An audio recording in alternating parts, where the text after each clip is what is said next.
Bismillahirrahmanirrahim. Assalamualaikum warahmatullahi wabarakatuh. Alhamdulillahi rabbil alamin. Allahumma salli wa sallim wa barik ala sayyidina Muhammad wa ala alihi wa sahbihi ajma'in, amma ba'du. Jamaah subuh Masjid Al-Munawwarah yang dimuliakan Allah, pagi ini kita lanjutkan kembali pengajian kita yang rutin kita laksanakan pada setiap hari Senin, membahas tentang masalah fikih.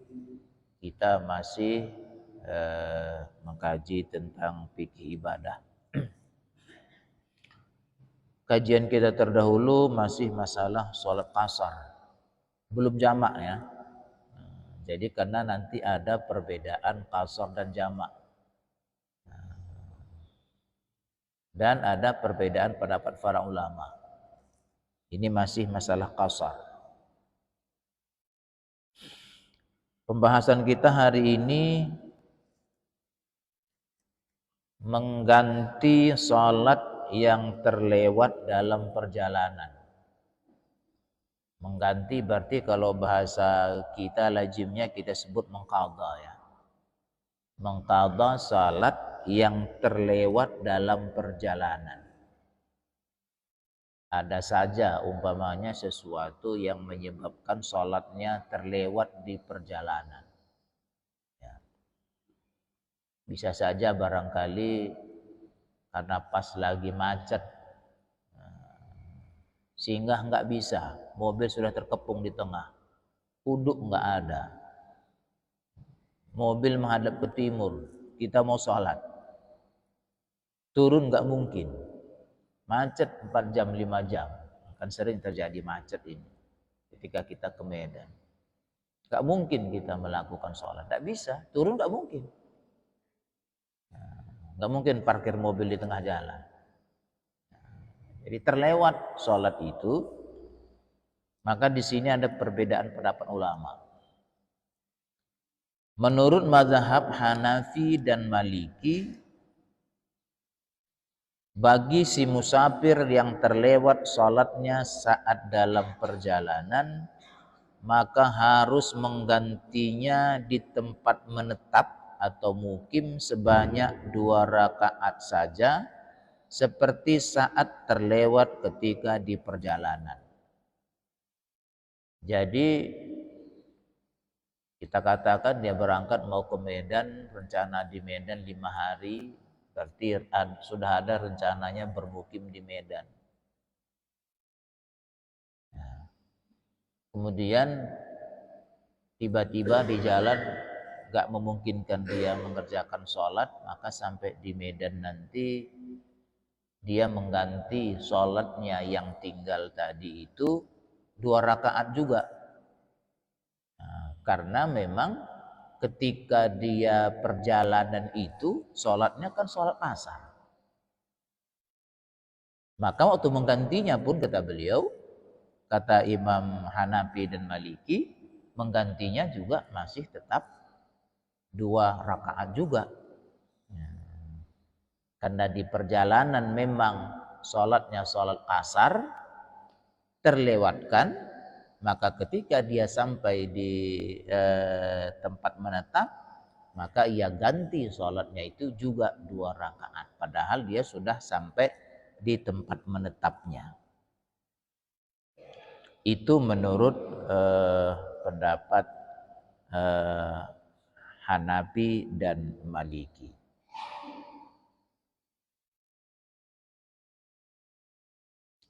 Namun apabila ada sholatnya tinggal di tempat menetap, dia di kampung ini tapi ada sholatnya yang tinggal, lalu terpikir dia lagi musafir,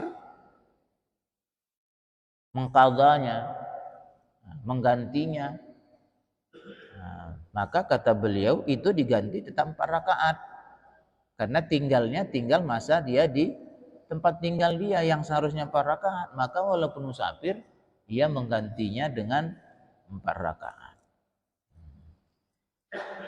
Kemudian kita lihat mazhab Syafi'i dan Hambali.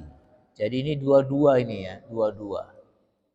Hanafi dan Maliki itu tadi pendapatnya. Kemudian Syafi'i dan Hambali.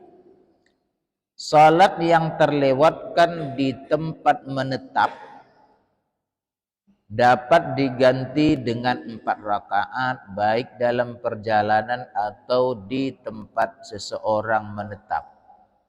Karena salat qasar adalah salat satu kemudahan dalam perjalanan, maka dapat hilang dengan hilangnya sebab. Nah, itu kalau Syafi'i dan Hambali. Kemudian salat yang terlewatkan dalam perjalanan diganti dengan cara diqasar saat di perjalanan juga, bukan di tempat bermukim. Jadi kalau Syafi'i dan Hambali, kalau ada tinggal salatnya di tempat tinggal, kemudian diqadha di perjalanan, tetap 4 rakaat. Jika salat di perjalanan tinggal, maka diganti, jangan tunggu sampai pulang, tapi qadha juga, ganti juga dalam perjalanan. Kalau digantinya dalam perjalanan, maka tetap 2 rakaat. Tapi kalau digantinya setelah sampai ke rumah, maka dilakukan lengkap 4 rakaat. Alasannya yang qasar itu, yang boleh 2 rakaat itu hanya bagi orang yang sedang musafir, sementara dia sudah sampai.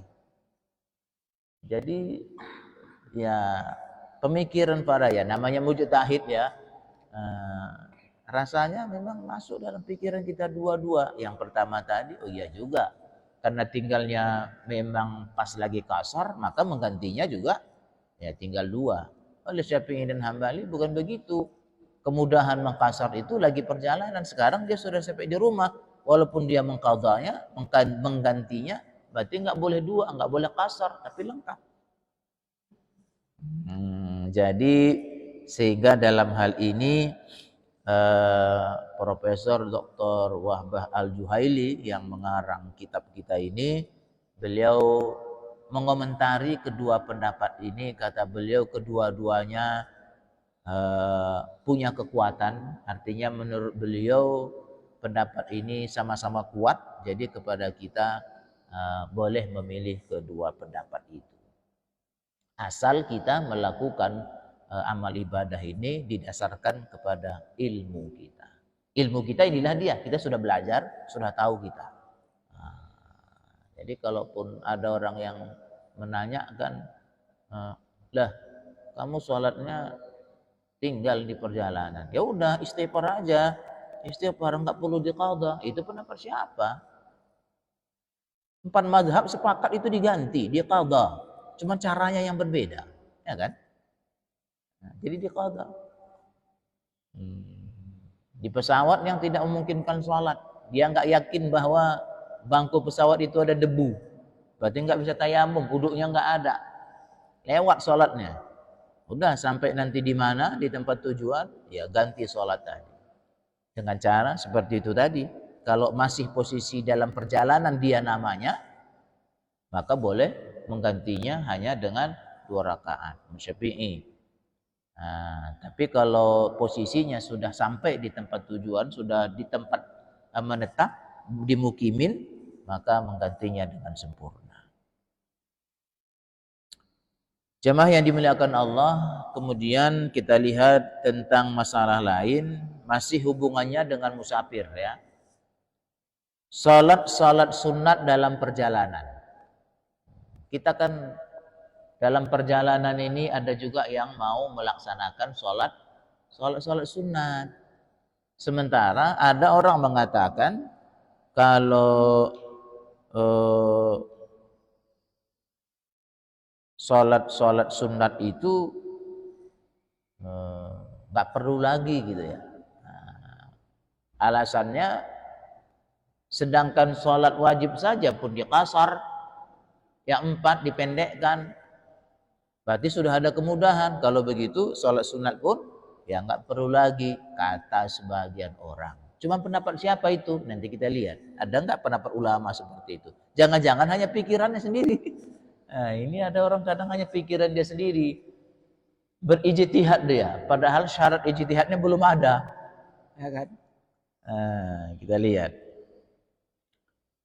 Imam Nawawi mengatakan, para ahli fikih telah sepakat.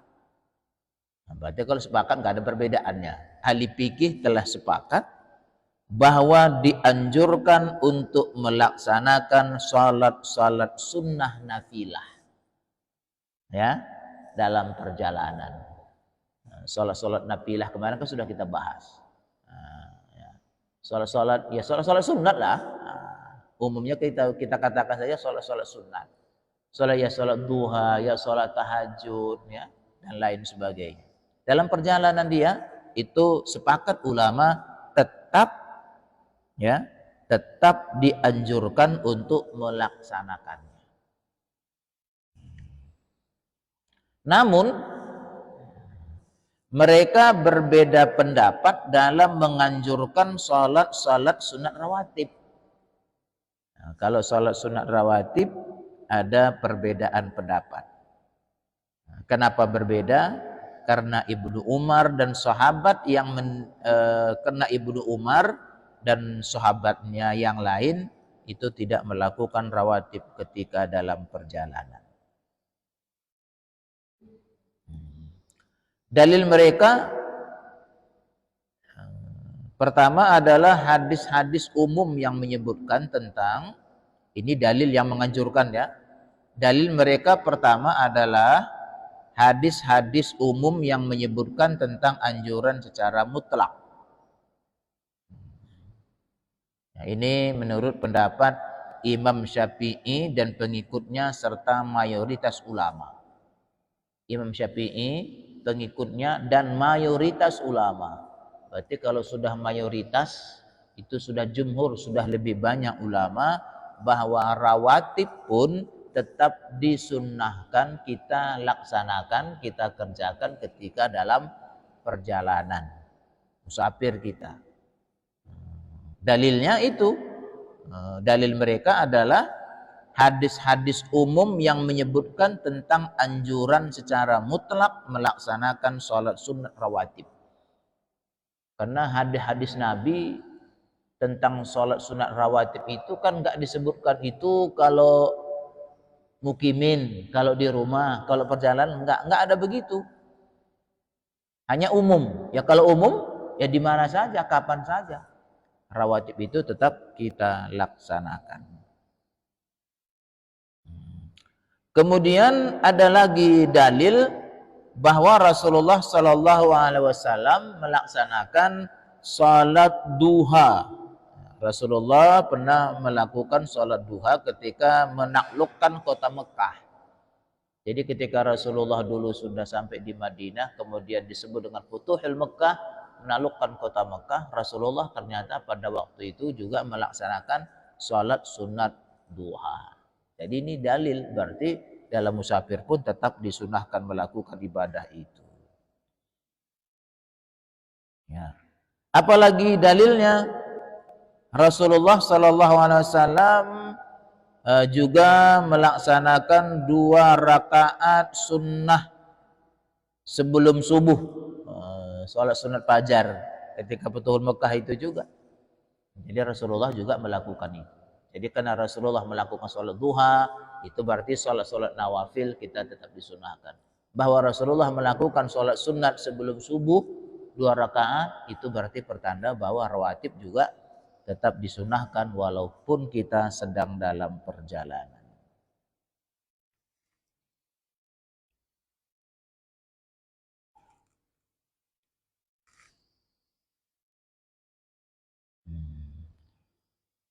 Hanafi berpendapat ada pertimbangan. Apa kata beliau? Seorang musafir boleh melakukan sholat sunat rawatib jika ia berada dalam kondisi aman dan tenang. Namun jika sebaliknya enggak usah. Jadi kalau Hanafi melihat kondisi. Jadi kondisional dia sifatnya. Kalau kondisinya memang aman, tenang, ya kitanya dengan mobil kita sendiri mau berapa jam pun kita singgah, taknya buru-buru singgah kita, mau kasar kita lakukan sholat sunnah rawatib, ya silakan kata Hanafi. Tapi kalau kondisinya kondisi yang nggak memungkinkan, mungkin takut ya, atau hal lain lah yang pokoknya yang mendesak dia untuk cepat berangkat, dia naik mobil sewa, ya kan? Mobil sewa ini kan lama-lama, baru pun kita mulai mau sholat udah kelihatannya tet, mau cepat-cepat aja dia. Ya udahlah posisi begitu, nggak usah lagi pakai sholat sunat rawatib, langsung saja. Jadi kondisional kalau menurut Hanafi. Kalau Syafi'i dan pengikutnya serta mayoritas ulama tadi tidak membedakan, tetap disunahkan melakukan sholat sunat rawatib atau mengiringi fardu itu. Jamaah yang dimuliakan oleh Allah Subhanahu wa taala, dengan demikian berarti dalam kondisi musafir pun, dalam kondisi kita dalam perjalanan pun, sholat sunat itu menurut mayoritas ulama tetap dianjurkan kita laksanakan, ya, tetap dianjurkan untuk kita kerjakan. Kalaupun tadi ada mengatakan enggak lagi karena musafir, di sini enggak kita temukan ulama mana berpendapat. Kalau dia memegang pendapat Hanafi juga masih menganjurkan dalam kondisi yang tenang, dalam kondisi yang memungkinkan untuk kita mengerjakan. Itu tentang masalah sholat sunat ketika kita dalam perjalanan. Jamaah yang dimuliakan oleh Allah Subhanahu wa taala,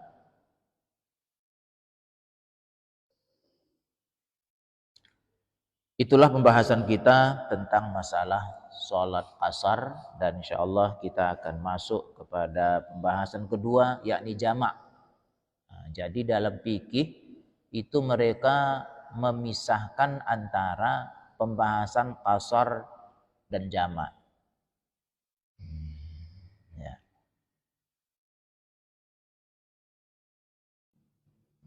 Mayoritas ulama selain mazhab Hanafi itu membolehkan menggabungkan antara sholat zuhur dan asar, baik itu dilakukan lebih awal pada waktu zuhur atau diakhirkan pada waktu asar. Itu ya. Jadi mayoritas ulama selain mazhab Hanafi. Kenapa dilainkan Hanafi? Karena Hanafi tidak membolehkan jamak. Nah, jangan kita beranggap menjamak sholat itu sepakat ulama, enggak. Hanafi enggak. Tapi mengqasar sepakat. Itu bedanya. Jadi kalau Hanafi, zuhur tetap waktu zuhur, tapi 2 rakaat. Asar tetap waktu asar, tapi 2 rakaat di qasar. Enggak boleh dijamak. Tapi selain Hanafi membolehkan dijamak.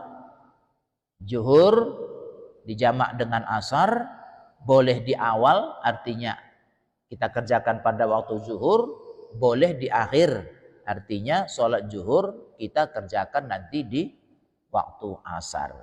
Itu namanya tentu sudah kita tahu, kalau asar kita bawa ke zuhur, di awal kita kerjakan namanya jamak takdim. Kalau zuhur kita bawa ke asar, namanya jamak takhir.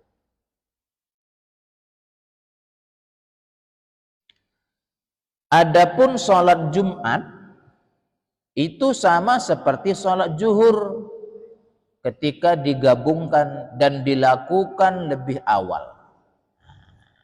Jadi sholat Jumat posisinya sama seperti sholat zuhur. Jadi kalaupun kita di perjalanan pas waktu sholat Jumat, kita kan ikut sholat Jumat. Nah, walaupun hukumnya orang musafir itu kan nggak wajib sholat Jumat dia. Musafir tidak wajib sholat Jumat. Tapi jika dia sholat Jumat lebih baik. Jika dia sholat Jumat maka sah sholat Jumatnya dan nggak perlu mengganti dengan zuhur. Sampai di Medan, sholat Jumat dia kepingin, dia udah lama kali nggak sholat di Masjid Raya atau Banda Aceh. Ingin dia di Banda Aceh sholat Jumat di Masjid Raya, sementara dia musafir. Ikut dia sholat Jumat, silakan. Digabungkannya langsung dengan asar, silakan. Begitu dia selesai sholat Jumat, kemudian dia mengerjakan sholat asar. Cuman ada perbedaannya dengan zuhur. Kalau zuhur boleh dibawa ke asar. Kalau Jumat enggak. Oh, ini jangan pula pikirannya enda kan zuhur, Jumat kan nisbah zuhur. Berarti kok himbangna aja aci kita sembahyang Jumat. Nahan samping kita jamak di asar. Udah jadi. Artinya Jumatnya di jamaknya ke asar tidak boleh. Jadi kalau dia tidak sholat Jumat, berarti sholat zuhur. Nanti di jamaknya di asar, bukan Jumat yang dijamak, tapi zuhur yang dijamak. Jamak takhir. Artinya Jumat tidak boleh dijamak di akhir. Bagi orang musafir. Tapi di awal boleh. Artinya jamak takdim. Jamak takdim silakan. Mau jamak takhir udah. Ya perkara umpamana oda sohate di beda dadu. Ya lot dah bagi oda sohate na aku ni nola mo Jumat nola di mbah nola asar nola waktu Jumat ora pasti nahan ambil mo kita singgah waktu asar, yaitu kepada masing-masing. Tapi hukumnya tetap dibolehkan sholat asar dibawa ke sholat Jumat. Jadi tetap kita berniat. Ya, sengaja aku sholat Jumat ya 2 rakaat dijamakkan kepadanya asar mengikut imam karena Allah Ta'ala. Sholat asar kita, sholat Jumat kita, selesai sholat Jumat kemudian baru kita lanjutkan dengan sholat asar yang kita jamak tadi. Jadi bisa. Jamaah sekalian yang dimuliakan Allah, salat yang boleh dijamak atau digabungkan itu zuhur, asar, dan maghrib, isya. Nah, jadi itu pasangannya itu ya. Zuhur dengan asar pasangannya. Maghrib pasangannya dengan isya. Kenapa pembahasan kasar dan jamak enggak sekaligus? Ya, karena ini ada yang bisa dijamak saja, tapi tidak bisa dikasar. Contoh, waktu pembahasan kita tentang kasar, maghrib kan nggak boleh dikasar.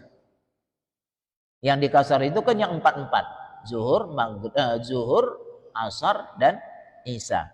Tapi pembahasan tentang jamak, ternyata maghrib boleh dijamak, tapi tidak boleh dikasar. Jadi pasangannya zuhur dengan asar, maghrib dengan isya. Ada jamaah menanyakan ke saya waktu menyampaikan pengajian ini, kalau asar Ustadz kita jamak ke maghrib katanya. Karena pikirannya begini, yang boleh dijamak itu kan zuhur, asar, maghrib, isya. Pikirnya asar dan maghrib bisa. Padahal nggak begitu. Memang 4 yang dibolehkan dijamak tadi, zuhur, asar, maghrib, isya, tapi pasangannya sudah ditentukan. Zuhur pasangannya asar, maghrib pasangannya isya. Berarti asar dengan maghrib nggak boleh. Nah, itu dia. Jadi ada yang menanyakan seperti itu. Mungkin waktu pengajian nggak mungkin sejelas, nggak mungkin jelas sekali tentang perbedaan itu disampaikan. Atau mungkin dianya yang salah memahami. Jadi kedua-duanya, zuhur dengan asar, pasangannya maghrib dengan isya, boleh di awal namanya jamak takdim sudah kita sampaikan tadi, boleh di akhir namanya jamak takhir.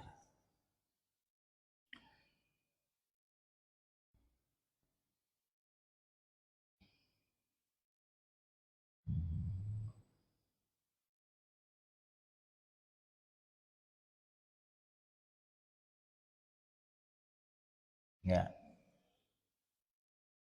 Para ulama menyampaikan bahwa jika tidak dijamak itu lebih baik. Kalau kemarin jika di kasar lebih baik. Ini jika dijamak itu lebih, jika tidak dijamak itu lebih baik. Apa dalil? Apa dalil? Ada hadis dari Anas bin Malik. Ini hadis Anas bin Malik ini hadisnya muttafaqun alaih. Hadis kalau disebut muttafaqun alaih itu berarti sepakat ulama hadis. Pada khususnya yakni Imam Bukhari dan Imam Muslim. Karena Rasulullah sallallahu alaihi wasallam idza rahala qabla an tazigha tamilu zahra asy-syamsu akhara az-zuhra ila waqtil asri thumma nazala yajma'u bainahuma fa in zaghat qabla ayartahila shalla az-zuhra thumma rakiba. Jika Rasulullah melakukan perjalanan sebelum matahari condong ke barat, maka beliau mengakhirkan sholat zuhur hingga waktu asar. Setelah itu beliau akan singgah sebentar dan menggabungkan kedua sholat. Lihat, inilah salah satu dalil bahwa orang yang mengqashar dan menjamak sholat itu jalan dulu, enggak dari rumah. Ini ya Rasulullah, dia berangkat sebelum condong matahari ke barat, artinya sebelum masuk waktu zuhur, kita katakan jam 10 kurang lebih jam 11, beliau berjalan. Nah, ya, berjalan, kemudian baru beliau singgah untuk melakukan sholat. Kapan beliau singgah? Bukan zuhurnya, tapi beliau singgah asar. Jadi artinya Rasulullah kalau berjalannya dia sebelum zuhur itu rata-rata beliau melakukan jamak takhir, bukan jamak takdim. Namun jika matahari telah lebih dahulu condong ke barat, maka beliau akan terlebih dahulu melakukan sholat zuhurnya. Jadi kalau sudah masuk waktu zuhur, sudah tergelincir matahari condong ke barat, beliau berjalan singgah dan beliau melakukan sholat zuhur baru kemudian sholat asar. Artinya itu praktek Rasulullah. Kita ringkas, kalau beliau berjalannya sebelum zuhur itu biasanya beliau mengambil sholat jamaknya jamak takhir. Tapi kalau beliau berjalannya setelah condong matahari, beliau nanti singgah, kemudian sholat zuhur sekaligus dengan sholat asar. Ada hadis lain ini,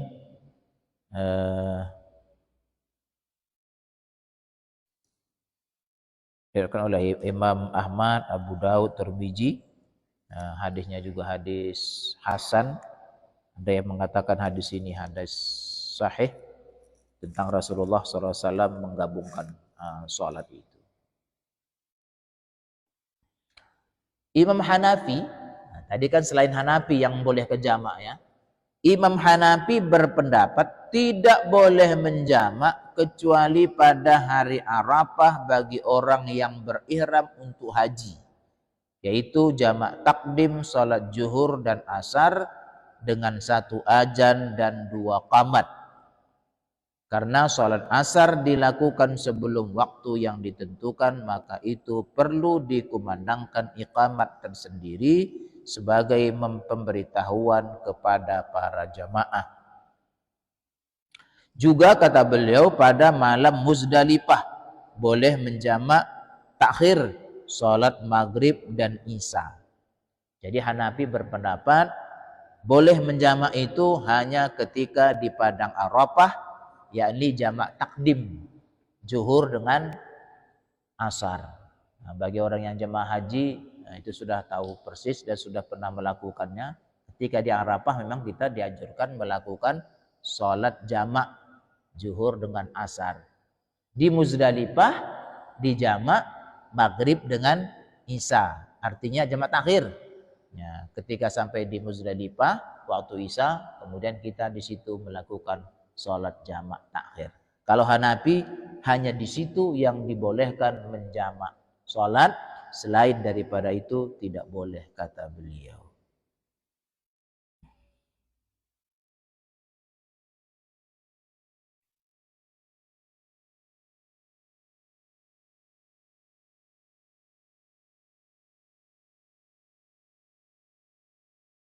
Jemaah yang dimuliakan oleh Allah Subhanahu wa taala, barangkali kita padakan sampai di situ tentang tambahan pengajian kita pada pagi hari ini.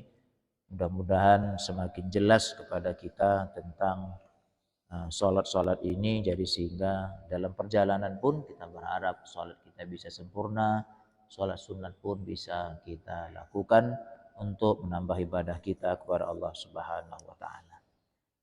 Kemudian kami sampaikan kepada BKM dan jamaah, saya mohon izin hari ini berangkat ke Bulukur untuk memandu ibadah syuruk 10 hari. Jadi sehingga besok saya tidak bisa jadi imam, tolong nanti sampaikan kepada imam tetap kita. Demikian juga Senin dan Selasa depan, karena hari ini kami masuk, insya Allah Kamis, bukan Kamis ini, karena 10 hari kan, Kamis tanggal 13 kami baru keluar. Nah, jadi mohon izin saya nggak bisa mengimami selama 3 hari berarti ya, besok dan Senin Selasa ya. Nah, Sekretaris BKM tolong sampaikan nanti kepada imam tetap kita. Nah, insya Allah mudah-mudahan semuanya bisa menjalankan ibadahnya, dan mohon doa juga kepada Bapak saudara-saudara agar kami dalam melaksanakan ibadah ini semoga diberikan Allah Subhanahu wa taala kekuatan. Sesungguhnya biasanya kalau di Bulukur masuk suruh itu malam Ahad, malam Minggu kalau bahasa kita, malam Ahad. Tapi ada permintaan dari beberapa kampung, janganlah malam Ahad, karena hari Ahad, hari Minggu kan pemilihan kepala kampung katanya kan. Udah saya sampaikan nggak ada masalah, pas milih datang dia nggak masalah. Ada yang jawab, ya kalau pemilih aja oke lah Abu, tapi kalau kami yang panitia kan mesti standby dari pagi sampai sore katanya. Ya juga lah, akhirnya kita koordinasi ke Mursyid di Tanah Merah. Alhamdulillah diberikan izin untuk melaksanakan memulainya pada malam ini. Kalau malam ini pun tak datang dia, memang tak ada niatnya, itu aja itu. Karena sudah selesai perhitungan kan, udah istirahat tadi malam, hari ini juga bisa istirahat. Nah, demikian kita akhiri dengan hamdalah, alhamdulillahirobbilalamin. Billahi taufiq wal hidayah. Assalamualaikum warahmatullahi wabarakatuh. Lupa pertanyaan, enggak ada pertanyaan ya? Ada, nggak ada ya? Lupa tadi memberikan kesempatan. Ya Allah, ya Allah. Ya.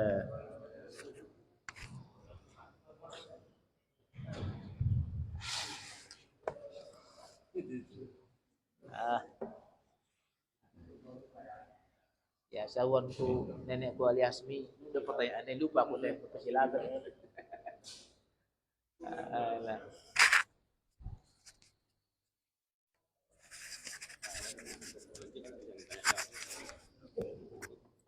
Betul kok.